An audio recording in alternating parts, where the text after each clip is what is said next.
What's up tout le monde? Allô? Aujourd'hui, on se retrouve pour un nouvel épisode du Day to Day Le podcast du Démarque présenté par Guru Energy. où on jase de marketing puis de parcours inspirant. Sans plus tarder, bonne écoute.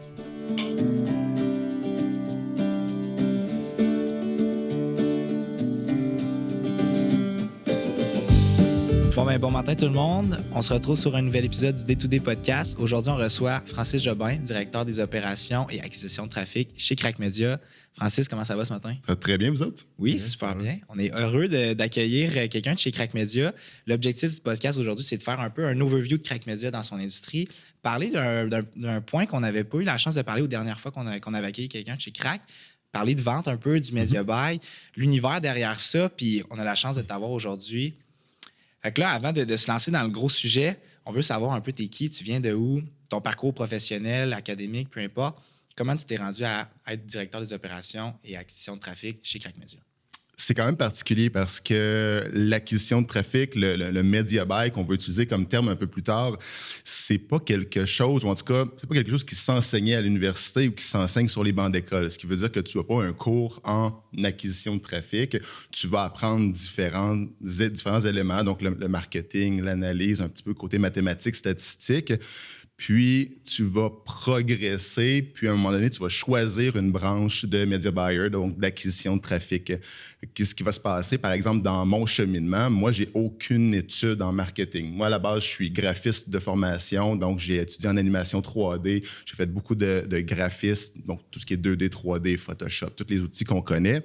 Et 2010-2011, fin des études, je me cherchais un emploi comme graphiste. Crack Media, à ce moment-là, en 2011, je cherchais un graphiste, donc je me suis lancé, donc passe l'entrevue, passe le processus, est embauché, commence à faire des bannières, des logos, des pages de vente, commence à regarder les axes marketing. Puis Crack Media, à ce moment-là, n'était pas une entreprise de 150-200 personnes comme aujourd'hui. On était environ une trentaine de personnes en 2011. Puis, on avait besoin de personnes qui étaient extrêmement versatiles. Donc, quelqu'un qui était autant, qui avait de l'imagination, qui avait le côté marketing, mais qui aimait aussi les chiffres. Donc, quand on m'a engagé, on m'a dit, oui, tu vas faire des bannières, tu vas faire des beaux dessins, tu vas être capable de faire aller ta créativité, mais on a besoin de quelqu'un qui est quand même cartésien, qui est quand même analytique. Ça tombait bien parce que j'ai toujours été extrêmement cartésien dans ma créativité. Donc, qu'est-ce qui s'est passé? C'est que lorsque j'ai commencé, j'étais graphiste. Donc, le matin, je faisais des bannières, des pages de vente, je faisais des logos, je faisais tout ce que le département création, le département marketing avait besoin que je fasse.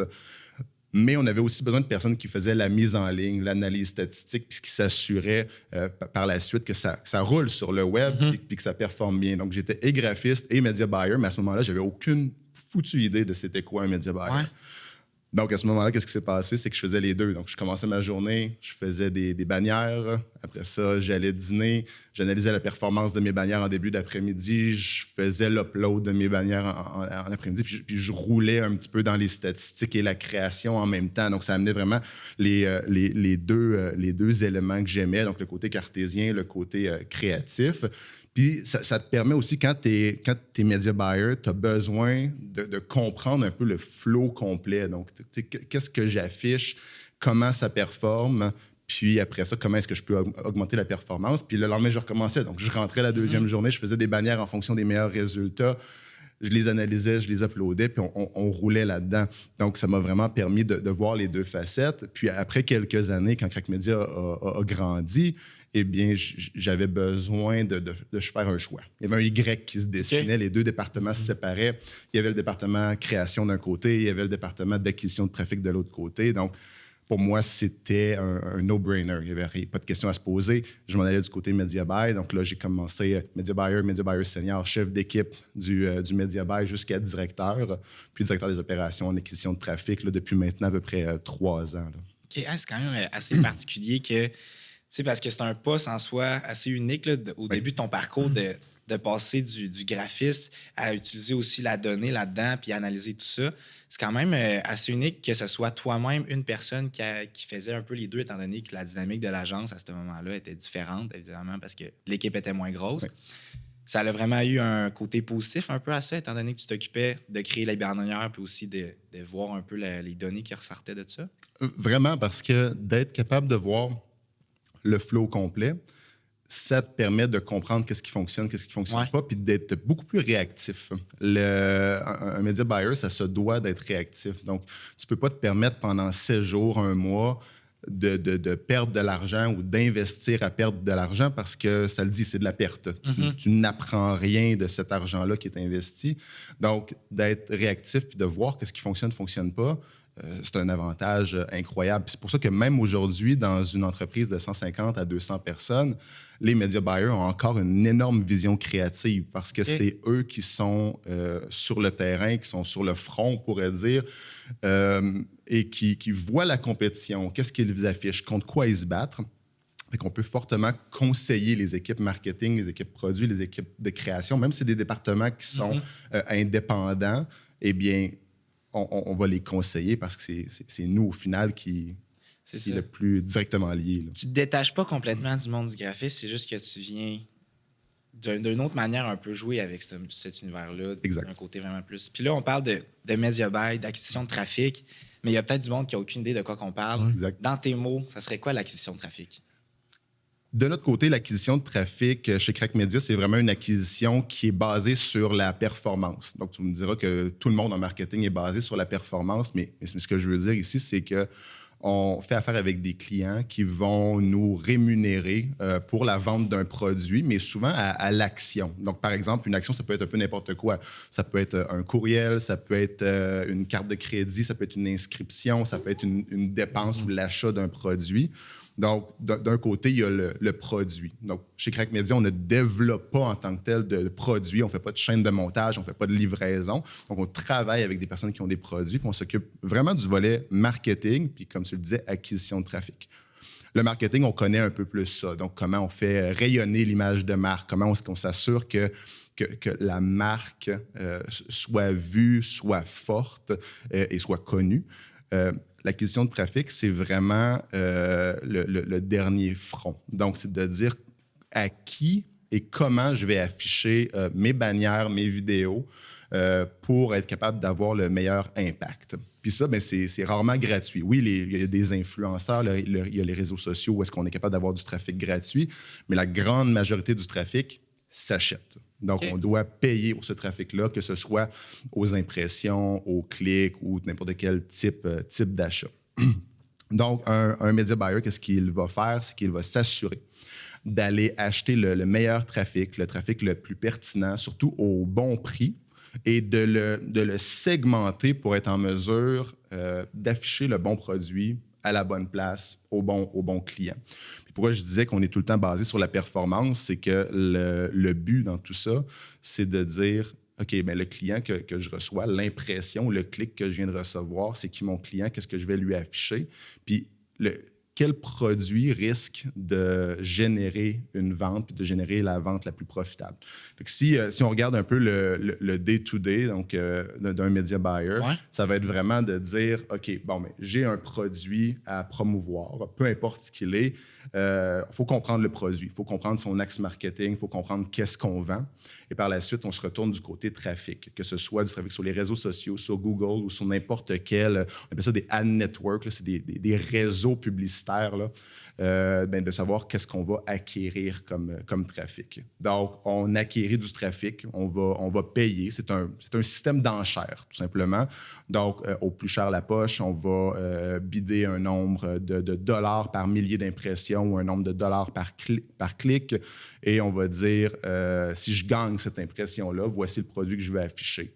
Puis après ça, on a plusieurs indicateurs, on a plusieurs, on appelle ça du tracking, donc du ciblage qui va nous permettre de voir où est-ce que le client a soit lâché, où est-ce que le client s'est rendu jusqu'à la fin puis a généré une action payante pour le produit de l'autre côté. Okay. Donc, le media buyer il se doit d'acheter le juste trafic au juste prix. C'est vraiment là le cœur de sa business. C'est beaucoup de négociations, c'est beaucoup d'analyse de statistiques et ensuite afficher le bon produit. Comme je disais tantôt, il y a aussi un aspect marketing, dans tout ça créatif, parce que le media buyer doit aussi sélectionner à travers le lot de bannières qu'on a ou de pages de vente, laquelle risque de parler le plus au client puis de convertir. Quand on parle de convertir un client, c'est vraiment de dire on prend un client qui, à la base, ne sait pas trop qu'est-ce qu'il fait, il clique sur ta bannière et le convertir, c'est de le prendre par la main jusqu'à ce qu'il achète ton produit et le convertir en argent ou en un client actif pour le produit. Puis là, tu as parlé d'enchères, puis c'est quelque chose qui m'a vraiment allumé. Je pense que c'est peut-être un terme qu'on est moins habitué de voir dans un contexte comme ça. Est-ce que ça a toujours été de cette manière-là que ça se prenait en enchères un peu pour déterminer quel média vous alliez avoir et tout ça? T'sais, si tu veux un peu plus qu'on se lance là-dessus, parce que j'aimerais ça comprendre bien le niveau de l'enchère, comment on s'y prend. C'est excellent parce que ce qu'on peut faire, c'est un petit peu une ligne du temps. Donc, on parle du début des années 2000 où est-ce que le web a commencé à se démocratiser. Au début, c'était majoritairement des ventes qui étaient ce qu'on appelle flat. Donc, je te vends mon trafic, j'affiche ton produit, tu me donnes un montant X ou Y pour être capable, pour que j'affiche ton produit. Donc, on faisait majoritairement affaire avec des webmasters. Fait qu'on disait à un webmaster, OK, ben tu as créé des sites. Super, tu as du trafic, voici le nombre de milliers d'impressions, voici ce que je pense que ça vaut. Toi, tu penses que ça vaut combien? On entrait dans une négociation à dire, OK, ben je pense que ça vaut 10 000 par mois ton trafic. Lui va dire 15 000. On se rejoint un point milieu à un moment donné, fin de la négociation. 12 000 pour l'achat de l'ensemble du trafic de ton site. On lui envoyait les bannières, on lui envoyait les produits pour qu'il puisse les afficher sur son site. Puis, à la fin du mois, ben, on suivait tout au long du mois combien de ventes on faisait, etc. Puis, à la fin du mois, ben, tu espères avoir été profitable. Puis, d'un côté comme de l'autre, si lui perd du trafic, ben, toi, tu es perdant dans la relation d'affaires parce que tu as payé plus cher pour moins de trafic. Au contraire, son site a explosé. Il est devenu viral. Il y a un trend qui a fait que son site est devenu super gros. Ben, tu payes pour plus d'impressions, mais là, tu renégocies le mois d'après pour être capable de revoir le site. C'était vraiment là, beaucoup de bouche à oreille, beaucoup de... Il faut que tu connaisses les webmasters de chacun des sites. Plus ça a avancé dans le temps, plus il y a des réseaux publicitaires qui se sont créés. Les réseaux publicitaires, c'est qu'ils ont vu un besoin. Ils se sont dit, OK, il y a des milliers et des milliers de sites. Ce n'est pas des centaines de milliers de sites qui se créent. Il y a plein de monde qui veut acheter du trafic, il y a plein de monde qui veut vendre du trafic, mais qu'ils se mettent en relation les uns les autres à chaque fois. Bien, dites-vous qu'à chaque fois que tu fais un contrat, c'est un contrat, c'est une facture, c'est un paiement, c'est une entente, c'est à suivre, c'est deux personnes qui se parlent. Fait qu'imaginez, on ne peut pas parler à tous les jours à 1000 personnes pour renouveler des contrats. Les réseaux publicitaires, qu'est-ce qu'ils ont fait? C'est qu'ils ont pris des équipes et ils ont toutes rassemblé le trafic sous le même toit. Okay. Donc, qu'est-ce qu'ils ont fait? Ils ont dit, nous, en tant que réseau publicitaire, on a 1000 sites avec qui on fait affaire. Voici les catégories de sites qu'on a, voici le genre de trafic qu'ils ont. Ils les ont centralisés dans une machine qui s'appelle un network, donc un réseau publicitaire. Et ensuite, ils le vendent. Ils le vendent soit à la pièce ou soit en run. Hein, donc, un run of network, c'est plein de sites que tu achètes un peu en bundle, donc en paquet. Mm-hmm. Donc, tu peux dire, je bide sur les 1000 sites et je vais recevoir du trafic de ces 1000 sites-là pour le juste prix. Et c'est là que les enchères ont vraiment commencé. Donc, il fallait d'un côté que les webmasters puissent vendre leur trafic et de l'autre côté, il fallait que les acheteurs puissent acheter. Donc, comment on peut acheter? Les enchères, ça fait depuis toujours. On se rappelle de eBay, par exemple. Avant, tu faisais des enchères, puis celui qui bidait le plus cher avait l'article. C'est un peu la même chose, mais on bide pour des impressions. Donc, dans le système, tu vas mettre tes règles de ciblage. Donc, tu vas dire, OK, je vais générer une campagne publicitaire dans laquelle je veux seulement du trafic du Canada, par exemple. Je veux seulement des téléphones mobiles sur iOS parce que je vais mettre une application Apple. Ouais. Par la suite, on peut cibler jusqu'à la ville, jusqu'au code postal dans certains cas même. Et à la fin, tu dis ton enchère. Les autres vont te dire l'enchère recommandée, c'est par exemple... je ne sais pas moi, 50 sous du millier d'impressions ou $1 du millier d'impressions, voici ce que tu vas recevoir. Puis là, tu tombes dans la mêlée. Donc là, tu arrives, puis tout le monde bide un peu un contre l'autre.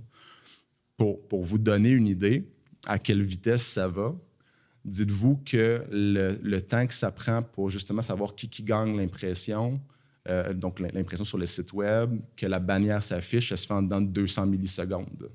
Donc, en 200 millisecondes, il y a la décision qui se prend de savoir à qui le trafic va être vendu, puis après ça, l'impression est faite, le client voit la publicité. Donc, les enchères, c'est vraiment ça. Puis, il y a ce qu'il va y avoir, on appelle ça des bidding wars. Donc, c'est des guerres d'enchères. C'est quand il y a un site qui se démarque ou quand il y a un network qui a du trafic de meilleure qualité, ben c'est la loi du marché. Donc, l'offre et la demande se fait sentir, puis les prix montent, plus il y a une demande qui se fait sentir. Donc, le trafic qu'on achetait 50 sous ou 1 $ peut monter à 75 sous, 1,25, 2, 3, et ça ne s'arrête jamais tant qu'il n'y a pas soit une stabilisation de toutes les enchères ou que certains abandonnent. Fait que ça va monter, ça va monter, ça va monter. Ça va atteindre un certain plateau. Certains joueurs vont lâcher. Puis là, tu vas aller chercher ce que tu es capable d'aller chercher. Parce qu'à un moment donné, c'est ta profitabilité qui en dépend. Donc, si tu bides trop cher, que tu payes trop cher pour les impressions, ben, tu ne généreras pas assez de ventes, tu ne généreras pas assez d'argent de l'autre côté pour être en mesure d'être profitable. Puis ces enchères-là, il n'y a pas de durée fixe. C'est vraiment quand il n'y a plus personne qui bide, ça l'arrête. Exact. Dans ce cas-là, ça va vraiment être des enchères qui n'ont pas de date de fin. La date de fin, c'est quand tu pèses sur pause. Quand tu appuies sur le bouton pause, tu arrêtes, puis les enchères, elles continuent. Mais toi, tu arrêtes d'enchérir. C'est la personne qui décide de l'arrêter quand elle veut. Oui, exact. Okay. Donc, il y a vraiment un bon contrôle de ce côté-là. Puis, vu qu'il y a des enchères, bien, éventuellement, il y a eu aussi des... Tantôt, je parlais de flat. Donc, on a un montant X ou Y à un webmaster pour 1 mois, 3 mois de son trafic. Donc, on est capable aussi de négocier des taux. Donc, par exemple, tu négocies que pendant le mois, peu importe le volume de trafic que tu vas m'envoyer, bien, tu vas me le vendre à 1 $, par exemple, du millier d'impressions ou du clic. Donc, à ce moment-là, qu'est-ce qui va se passer? C'est que pendant 1 mois, peu importe comment le marché se comporte, peu importe s'il y a une flambée des prix, peu importe s'il y a une dégringolade des prix, tu te commets à payer 1 $ pendant 1 mois. Un peu comme des taux hypothécaires, par exemple, quand on achète une maison. Okay. C'est quand même une dynamique unique là, que je connaissais pas pantoute puis qui parle vraiment moins. J'ai jamais entendu parler de ça dans nos cours à l'université. C'est quand même intéressant qu'on en jase aujourd'hui. Sens-tu que le fait que vous jouez avec quand même des assez gros clients, avec un assez gros volume puis un assez gros budget, ça t'a permis d'acquérir beaucoup plus d'expérience dans ce côté-là du media buy, de comment jouer avec combien qu'on bide, quel média qu'on va acheter? Je considère que j'ai appris plus quand on n'avait pas des gros budgets. OK. Quand on a des gros budgets, on tombe dans une sorte de mécanique où est-ce que l'argent perd de sa valeur. Quand tu tombes dans quelque chose de trop gros, donc tu parles en centaines de milliers ou en millions de dollars, on dirait que ça devient comme si l'argent, c'était juste des chiffres dans un chiffrier Excel. Tu ne te rends plus compte que tu es en train d'investir de l'argent sonnant. Donc, tous ceux qui ont commencé à faire du média buy, je dirais, dans les 4 à 5 dernières années chez Crack Media, ont travaillé avec des budgets en millions de dollars. Donc, on dirait que ça sort du cadre réaliste. Par contre, si on se ramène aux premières années de Crack Media ou d'autres réalités que j'ai vécues dans d'autres entreprises, c'est quand tu investis à coût de centaines ou de milliers de dollars que ça devient tangible. Donc, par exemple, les investissements aujourd'hui se calculent en millions de dollars par mois, mais avant, c'était en centaines de milliers de dollars par mois.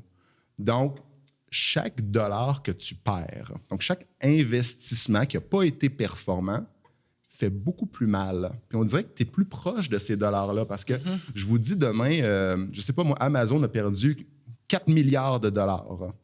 C'est quoi 4 milliards de dollars? On n'est comme pas capable de le figurer. Mais demain, je vous dis que quelqu'un a perdu 5 000 $ de sa poche. OK, 5 000 $, ça fait mal à un portefeuille. C'est comme si j'ai l'impression que j'ai plus appris dans mes débuts lorsqu'on avait des plus petits budgets parce que tu es plus proche de l'argent.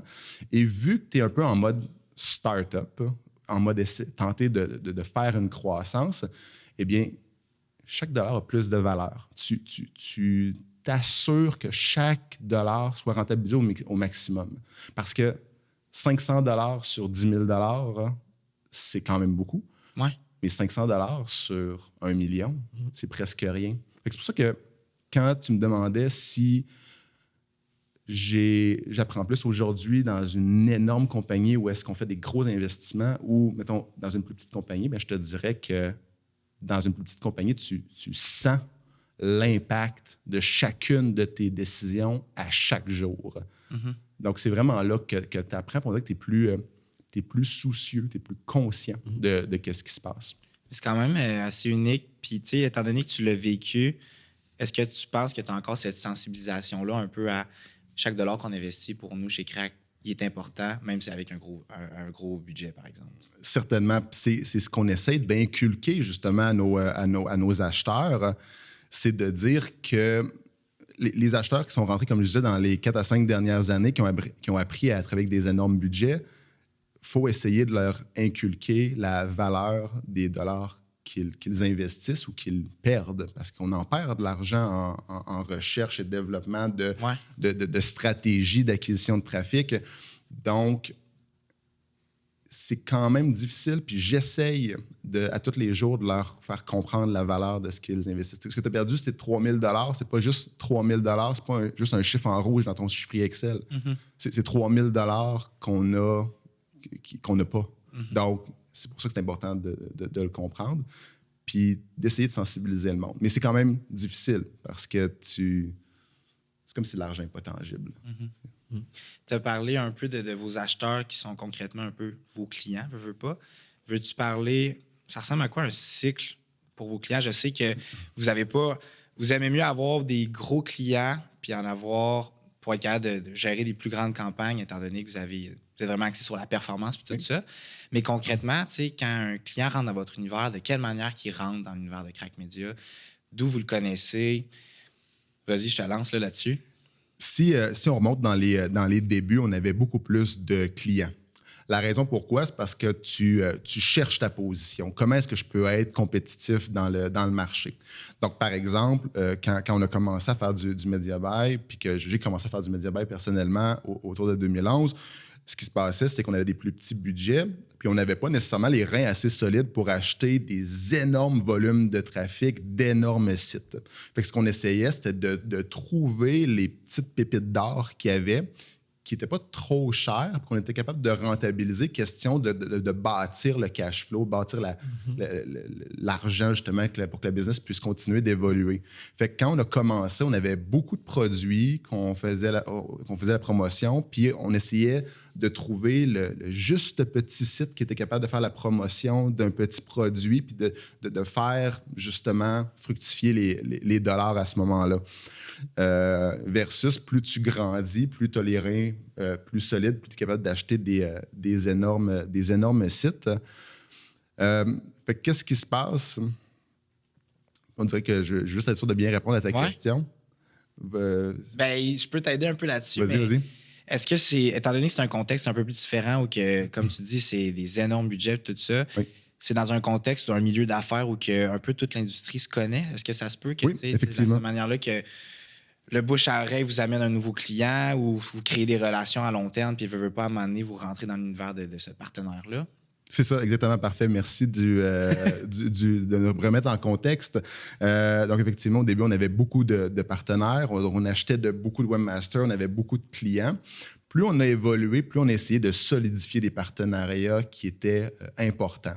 Notre client aujourd'hui, qui est le plus gros, ça fait 12 ans de relation d'affaires qu'on a avec lui. Puis c'est des budgets qui ont grandi. Puis nos deux entreprises ont grandi, je dirais, conjointement. Donc, un faisait grandir l'autre. Fait qu'au début, on avait beaucoup plus de partenaires. On pouvait parler de 50 à 100 partenaires qui nous permettaient de générer de l'argent, qui nous permettaient de faire l'acquisition de trafic puis d'être rentable comme entreprise. Puis plus on s'est développé, plus on est tombé avec un nombre de clients qui peut se compter sur les doigts d'une main. C'est vraiment, ici, je parle de clients importants. Donc, ces clients importants-là, je comparerais ça un peu comme on dit que oui, on peut avoir plein d'amis, mais les vrais amis, donc les vrais amis qu'on a dans notre vie, on peut les compter sur les doigts d'une main. Fait qu'on a encore plein de clients. On a encore 50, 100 clients avec lesquels on fait affaire, mais c'est seulement peut-être 5 clients qui vont ramener la grande majorité de l'argent. Puis, on s'assure dans ces relations-là de développer une relation qui est saine pour les deux parties. Donc, quand je dis saine pour les deux parties, c'est que nous, il faut faire de l'argent, mais notre client aussi doit faire de l'argent de l'autre côté.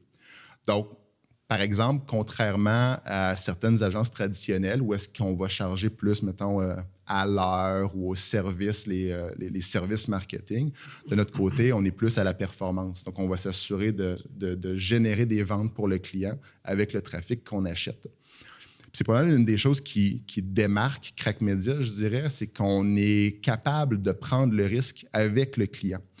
On ne met pas le risque à 100% sur les épaules du client en disant « Moi, je suis bon en marketing, je suis bon en acquisition de trafic, donne-moi de l'argent et je vais t'offrir un service. » On va vraiment essayer de chercher un partenariat qui est gagnant-gagnant. Qu'est-ce que tu veux vendre? Combien tu veux en vendre? À combien tu le vends? Puis pour toi, là, combien tu es prêt à... Chaque article que tu vends ou chaque abonnement que tu vas avoir, combien tu veux faire d'argent et combien tu es prêt à me donner. Puis après ça, on part avec cet indicateur de performance-là. Donc, comment tu veux d'argent pour chacune de tes ventes. Puis, on va partir avec cette information-là, puis on va aller acheter du trafic. Puis, quand je disais tantôt perdre de l'argent ou investir de l'argent, bien, c'est un peu ça. C'est quand on fait de l'achat, on va en faire des pertes. C'est normal. Il y a de l'essai-erreur, il y a de la recherche et développement. Donc, quand on part avec un client, on est capable, en tant qu'entreprise, d'assumer de la perte de notre côté pour notre apprentissage. On ne fait pas l'apprentissage sur le dos ou sur le budget du client.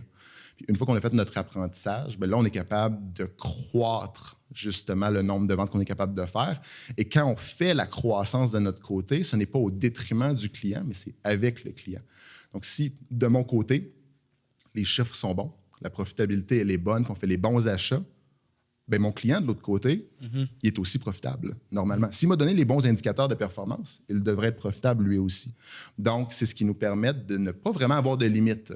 Un client qui arrive le premier mois avec « j'ai 10 000 de budget, pas une scène de plus, sinon je vais faire faillite », j'exagère peut-être un petit peu, mais il va nous donner 10 000 bien, si on génère beaucoup de ventes, puis qu'on est performant avec ces 10 000 $-là, le prochain mois, ça va être 20 000, ça va être 100 000, ça va être 150 000, puis éventuellement, on va croître ensemble. Fait que c'est ça qui est le fun de voir qu'on peut faire croître un client pendant que nous, on croît comme entreprise aussi. En même temps, ce qui est le fun, c'est que ça apporte une petite stabilité, là, le fait d'avoir un client quand même stable et récurrent. Puis en même temps, de créer une relation avec la personne, ça permet que vous pouvez vous challenger mutuellement puis grandir ensemble. C'est vraiment cool. Exact. Puis dans une relation d'affaires, il y a des moments clés.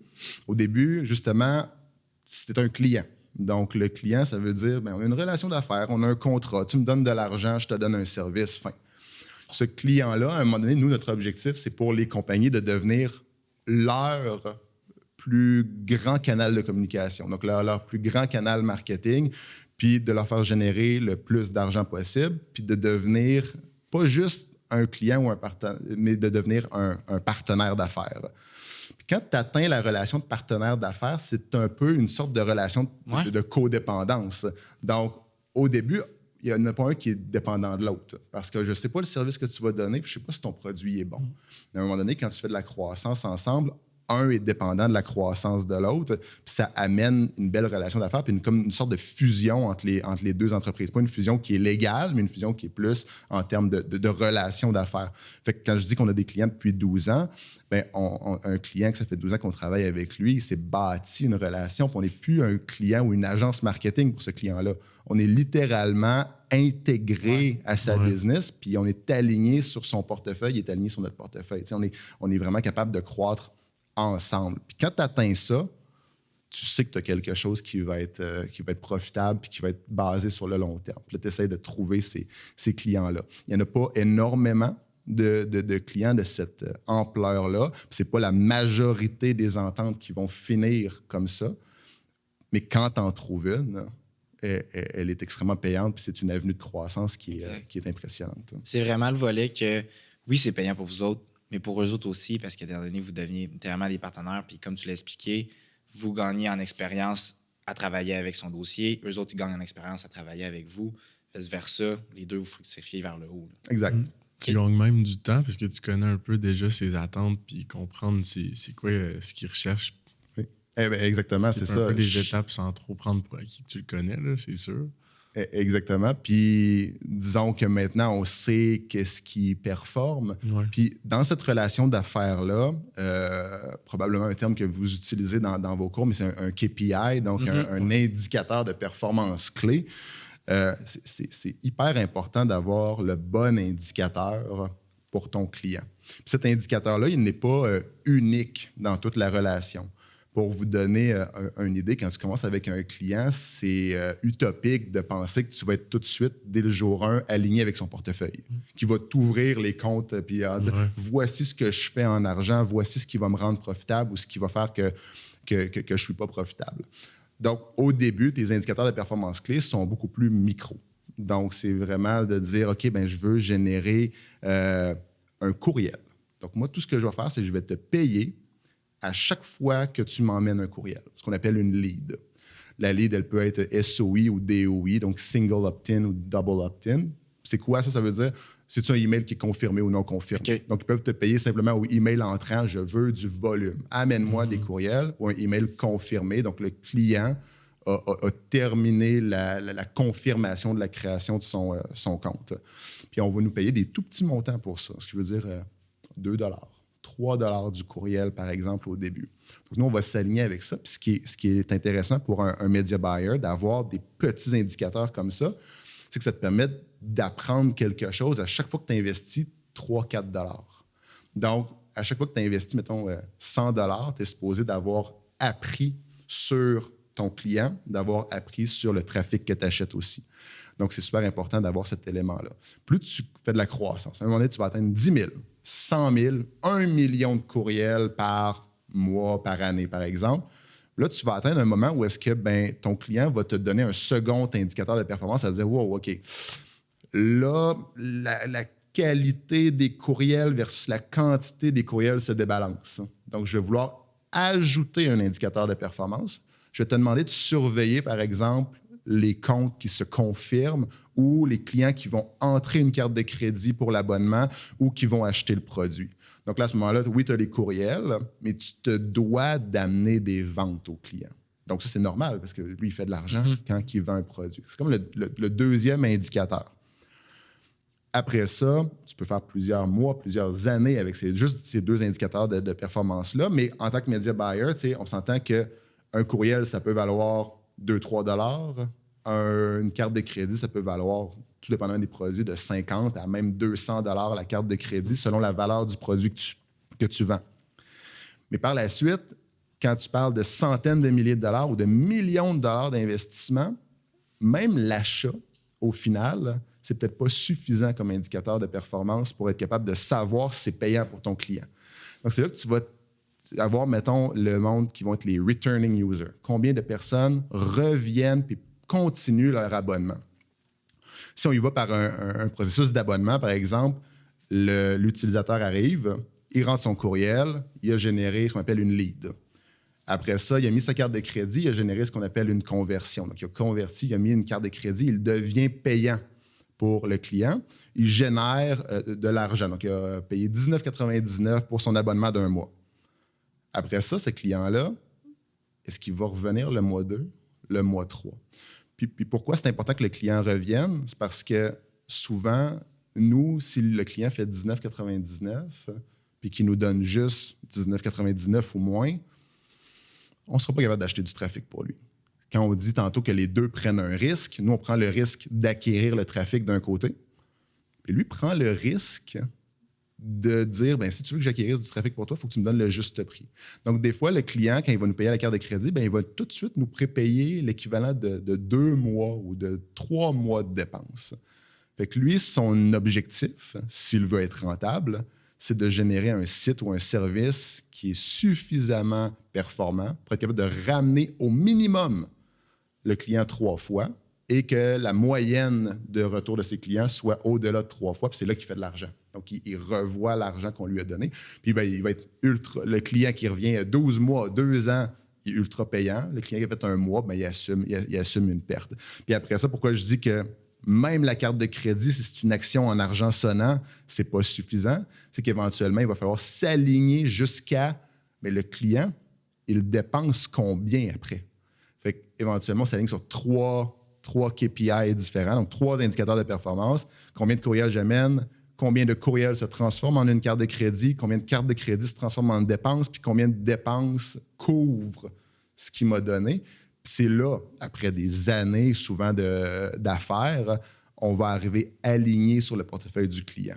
Donc, voici les indicateurs de performance, voici les ratios à surveiller pour que nous, on fasse de l'argent dans l'acquisition qu'on fait pour le client, mais que le client, à l'autre côté aussi, fait de l'argent. Puis quand tu as atteint cette relation-là avec un client, il n'y a plus de limite. La limite devient la quantité d'abonnements que le produit peut gérer ou le nombre de personnes qu'il y a pour ce produit-là. Après ça, c'est là que les deux peuvent croître en parallèle.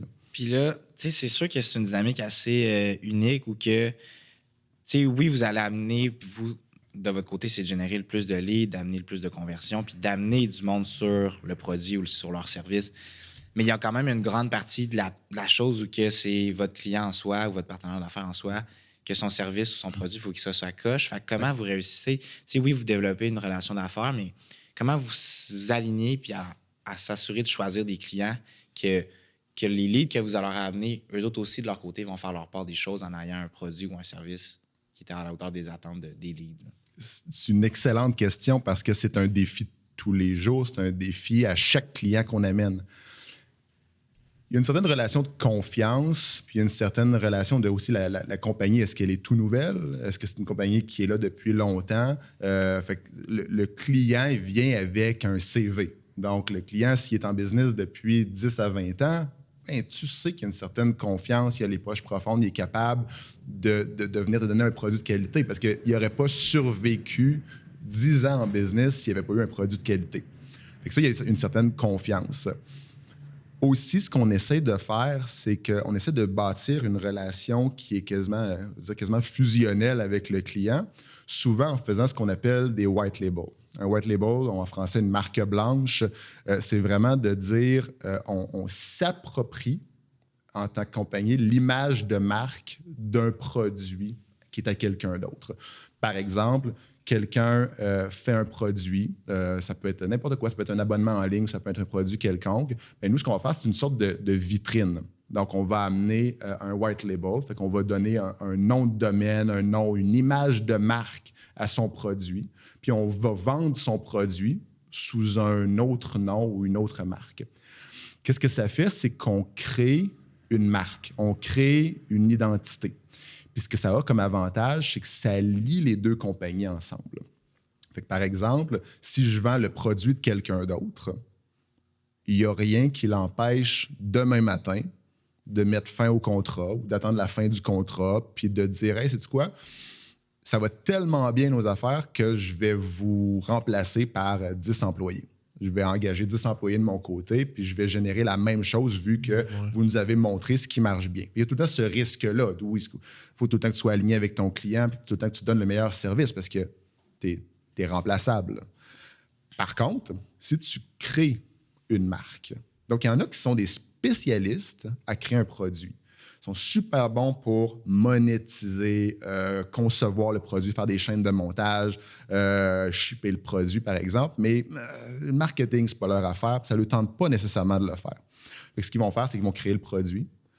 Tu vas créer, toi, une marque pour leur produit et tu vas vendre ce produit-là sous ta marque. Fait que c'est ton domaine, c'est ton trademark, c'est ton URL, etc. Donc, tu viens de lier ta relation d'affaires un cran plus loin. Donc, si lui décide de te renvoyer ou de cesser la relation d'affaires, lui part avec son produit, puis toi, tu gardes ta marque. Donc, la force que lui avait de faire affaire avec toi, il vient de la perdre.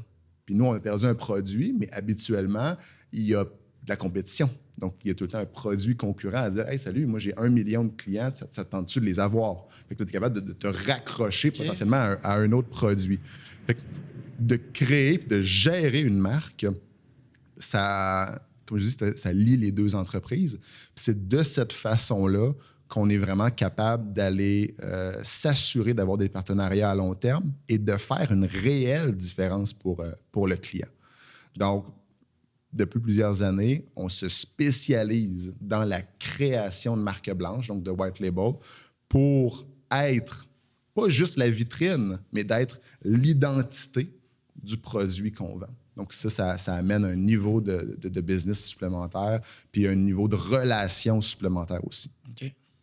Puis tantôt, là, on parle un peu de la clientèle, puis tu as parlé qu'avant, il y avait plus des petits clients, puis que ça s'en va plus vers les gros clients. En ce moment, c'est quoi les critères d'acceptation pour les nouveaux clients? Y a-t-il quelque chose que vous allez plus vers ou comment ça se passe? C'est quand même particulier, puis c'est beaucoup du cas par cas. Actuellement, les clients, tu ne trouves pas un gros client tous les jours. Ce qui veut dire qu'on fait énormément de conventions. On s'en va un peu partout dans le monde pour voir justement qu'est-ce qui se fait. On a beaucoup de relations qui se développent en parallèle, puis on attend de voir justement avec qui ça vaut la peine de s'accrocher pour le long terme. En ce moment, nos plus gros clients, vu la notoriété que Crack Media a pris, là, on va fêter nos 20 ans là, bientôt, là, donc cette année, avec la notoriété que Crack Media a pris, le nombre de clients qu'on a vu passer, c'est énormément du bouche à oreille. Ce qui veut dire que les patrons de grandes compagnies se connaissent entre eux.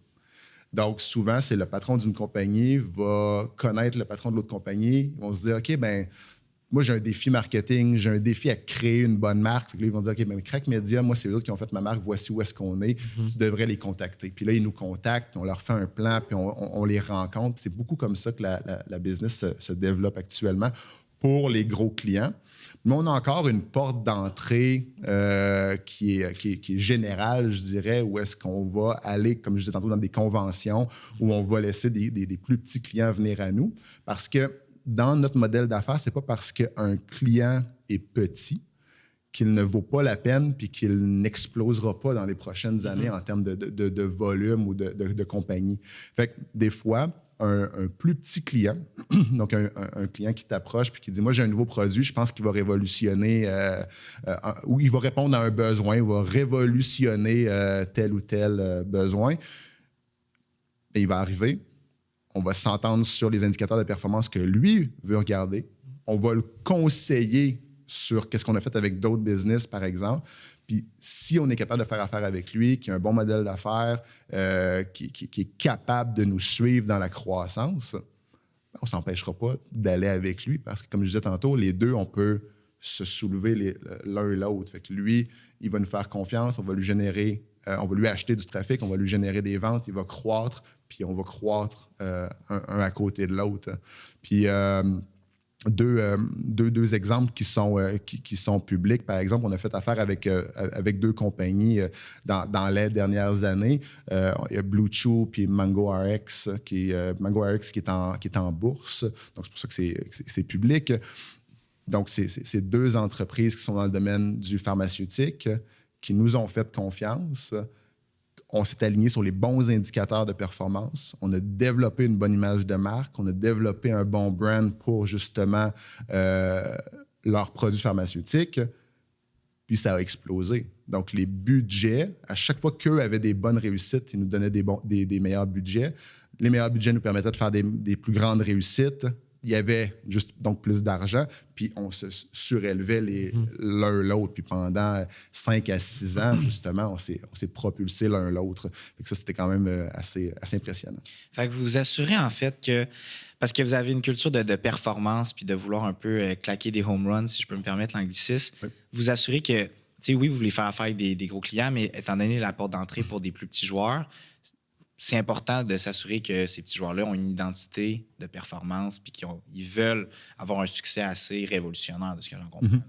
Oui, il faut qu'eux aussi aient l'envie d'être performants puis de cogner le coup de circuit. Si tu es toute seule à frapper, à un moment donné, tu vas être toute seule puis tu ne réussiras pas en équipe. Fait qu'il faut avoir des partenaires solides qui ont la même vision. Fait que veux pas, quand un client t'approche, les deux se passent en entrevue un peu. Le client passe l'agence en entrevue, l'agence passe le client en entrevue, puis il y a une sorte de relation de confiance qui doit s'établir jour 1. Question de pouvoir bâtir par la suite. Donc, effectivement. Puis une bonne partie de ça, c'est que ça vous prend aussi des partenaires et des clients en affaires qui sont prêts à faire ces baby steps-là de tests puis de comprendre un peu la dynamique de votre relation puis de quel lead aller chercher puis tout ça. Là. Oui, bien effectivement. C'est pas tous les clients qui arrivent avec une connaissance de ce qu'ils veulent. Il y a beaucoup de clients qui arrivent en disant « Je veux croître. Je veux simplement que ma business soit vue. Je veux être plus grand. Je veux que ma compagnie explose positivement. » Donc, ce qui arrive, c'est que nous, on va les conseiller.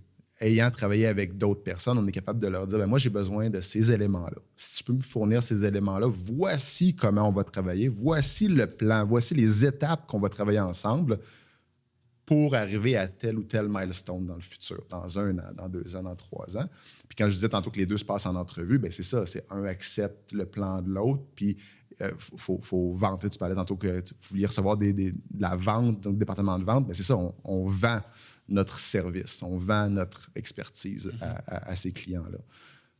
Tu as parlé que, tu sais, par exemple, Blue Chew, qui est dans un milieu du pharmaceutique, commencer de jouer dans cette game-là un peu qui a un côté légal assez unique, oui. Tu sais, si je peux me le permettre, de travailler dans un milieu avec ces clients-là qui doit être un milieu qui est en évolution puis qui doit avoir des normes qui s'ajoutent tout le temps à ça. Puis le côté numérique à ça doit être assez spécial aussi. Si tu veux nous en parler rapidement. Là. On peut en parler rapidement, effectivement. Une des spécialisations qu'on a fait dans les dernières années, c'est d'aller travailler avec des verticales qui sont plus sensibles. Quand je parle de sensible, le milieu pharmaceutique, c'est un milieu qui est ultra réglementé. Donc, d'une part, ils ne veulent pas que tu puisses afficher n'importe quel médicament à n'importe qui. Donc, un médicament, par exemple, 18 ans et plus à un mineur, etc. Puis, il y a même des règles sur juste... Il y a une raison pourquoi vous ne voyez pas des annonces de toutes les molécules ou tous les médicaments qui existent.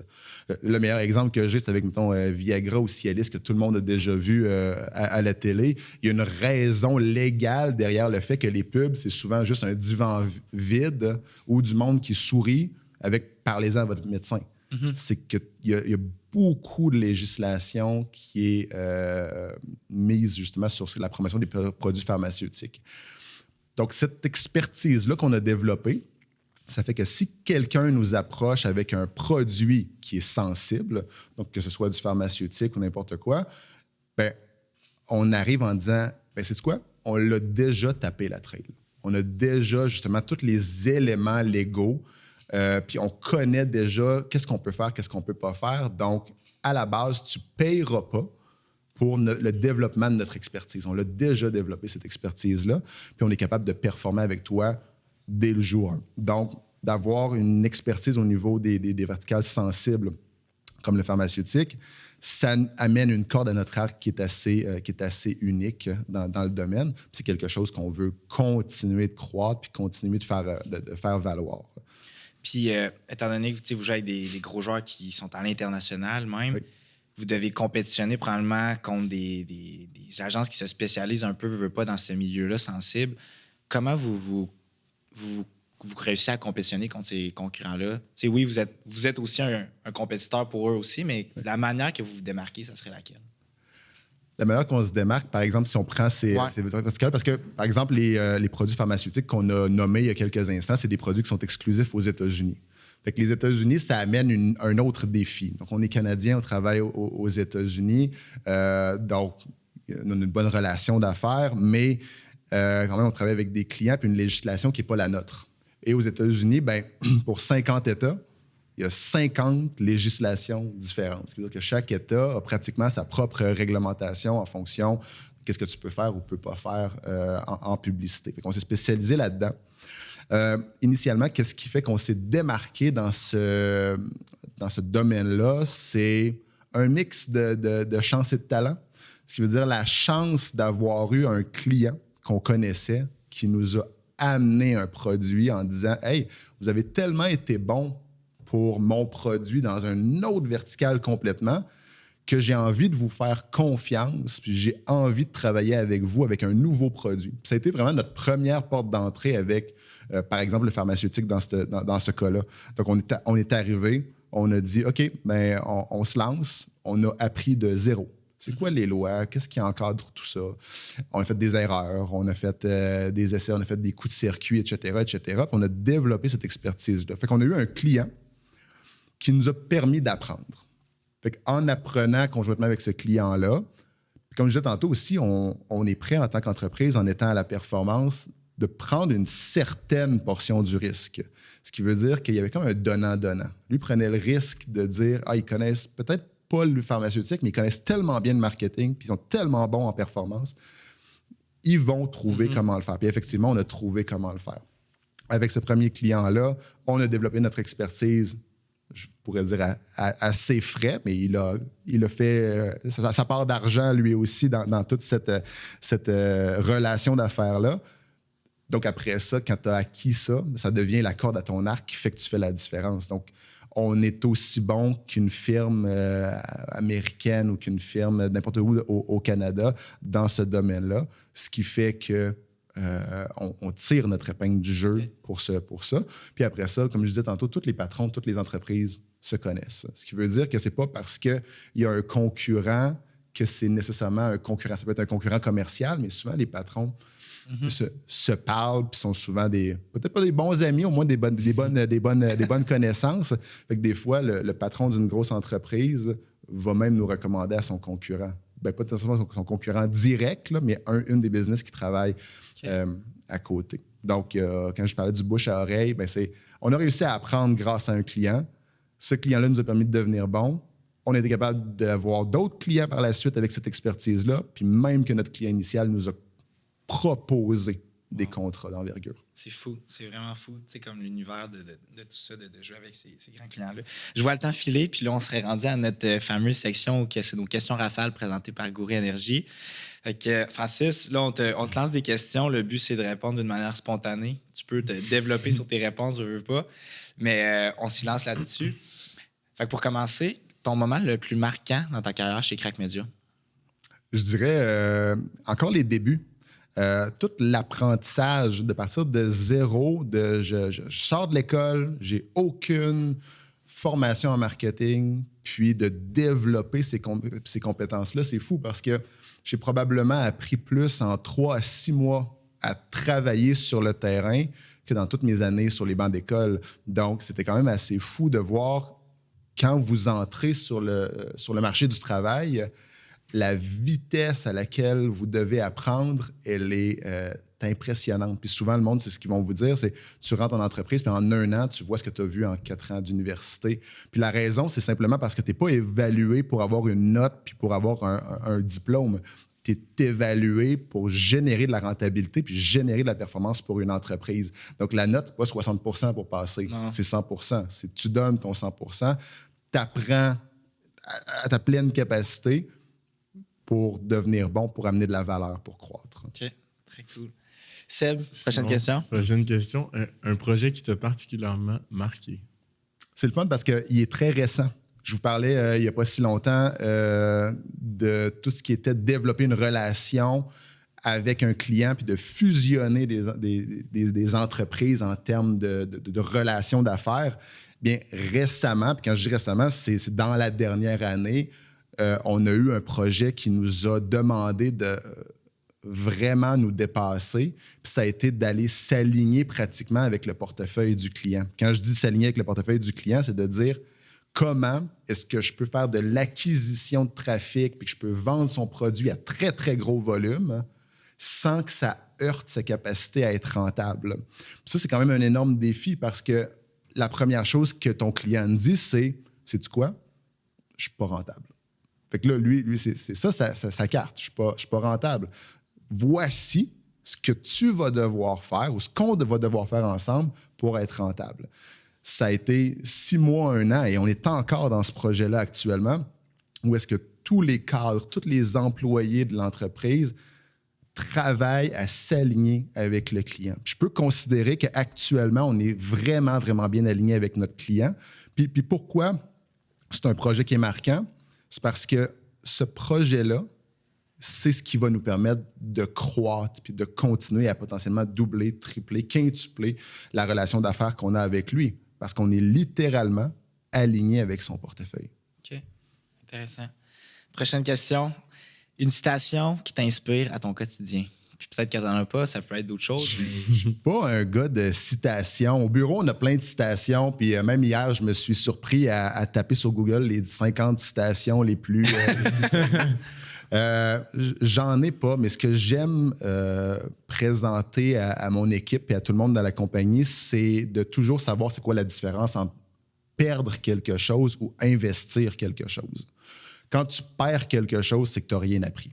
Donc, tu as brûlé de l'argent ou tu as perdu du temps parce que tu n'as rien appris de ce temps-là. Investir, qu'il soit de l'argent ou du temps, tu as appris quelque chose. Tantôt, je vous parlais de la ligne rouge dans un chiffrier Excel qui dit moins 3 000 $. Ce 3 000 $-là, tu l'as perdu ou tu l'as investi. Si tu n'as rien appris, donc ce 3 000 $-là, tu l'as juste oublié, puis il a disparu, tu l'as perdu. Si ce 3 000 $-là t'a amené à mieux comprendre ton client, à mieux comprendre ton produit, à trouver des mauvaises sources de trafic ou des bonnes sources de trafic, bien, tu l'as investi, ce 3 000 $-là. Fait que je m'assure que les équipes à l'interne travaillent toujours du côté investissement. Puis là, je l'ai mentionné en argent, mais en temps aussi. Donc, investir toujours être en mode investissement, d'essayer de perdre le moins possible. Donc, perdre, tu n'apprends rien. La voilà, ta citation, Crime. On va te quote en dessous de ça, tu vas être dans le top 50 sur Google à cette heure. Seb, vas-y. Sinon, un livre ou un podcast qui a changé ta vision des affaires, c'est pas obligé nécessairement d'être un livre ou un pod ou quelque chose juste qui a changé ta vision. Je suis pas très lecture, donc je lis pas beaucoup dans la vie. Je suis très podcast ou chaîne YouTube. Je m'assure tout le temps de trouver des vidéos qui vont répondre à un besoin du moment. Donc, par exemple, que ce soit de l'investissement, que ce soit de l'immobilier, que ce soit sur le marketing, que ce soit sur la vente. Je suis un passionné d'aviation, donc tout ce qui est aviation aussi, de rester toujours à jour. Fait que je m'assure, comme je disais, d'investir mon temps dans des éléments qui m'intéressent puis qui m'amènent quelque chose de plus. Puis, quand j'écoute quelque chose, ce qui est le plus important pour moi, c'est de toujours savoir les deux côtés de la médaille. Donc, j'essaie d'écouter autant des podcasts qui vont être contre ma façon de penser puis qui sont alignés avec ma façon de penser. Puis ça t'amène à comprendre de façon beaucoup plus complète. Puis un exemple de podcast que j'écoute beaucoup récemment, c'est « Investir versus payer ta maison ». Donc, il y en a qui disent, il faut que tu payes ta maison vite, c'est important. Investis pas, vite, paye ta maison. Puis, de l'autre côté, ils disent, investis parce que payer ta maison, tu perds de l'argent, voici. Puis là, ils montrent des millions de dollars qui explosent dans leurs vidéos. Puis, j'aime ça voir les deux côtés pour être capable de comprendre le contexte qui les lie.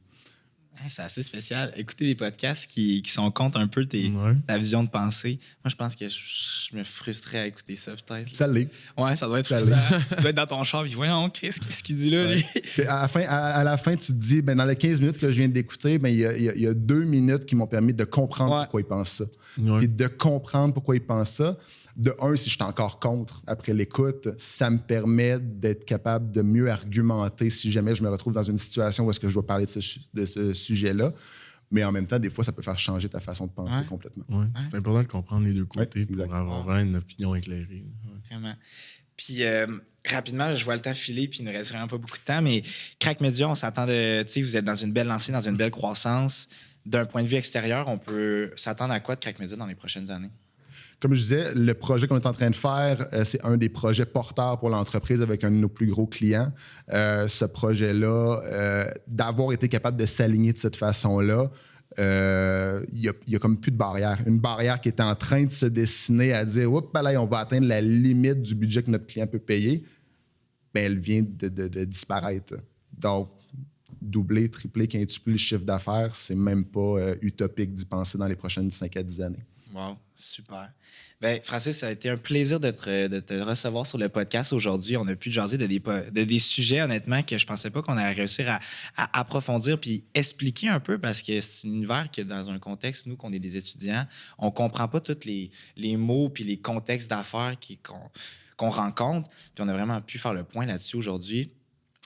Pour ceux-là qui voudraient te contacter ou qui voudraient contacter Crack Media pour quelconque raison, c'est où qu'on pourrait te retrouver sur les réseaux sociaux? Sur les réseaux sociaux, pour le côté professionnel, LinkedIn va être la place. Donc, pratiquement tous les professionnels en marketing ou les professionnels vont avoir un compte LinkedIn.